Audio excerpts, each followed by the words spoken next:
Copilot is very handy to use in Microsoft Word. We open the document here, and then there is a pop-up that is going to open here that is mentioning as draft with Copilot, and you can this is by default, you will get it. This is coming with a Copilot in your Microsoft Office. You need to talk to your company to get this. So, or you need to ask it, write a prompt about writing a draft on energy, and then you will get a quick prompt about a document, 2 pages document of 849 words, and then you can reprompt it to make it specific, or you can try to keep it and then you can save it. So this is one way of using the Microsoft Copilot inside Microsoft Word. And then there you can see a ribbon on the left which is marked here.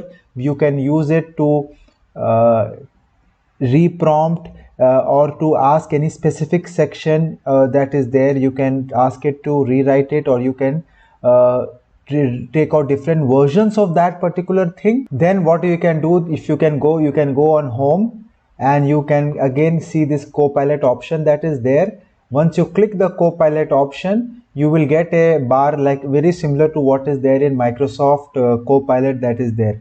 Here you can type in whatever you want to look into this, like summarize this document, or you want to play around with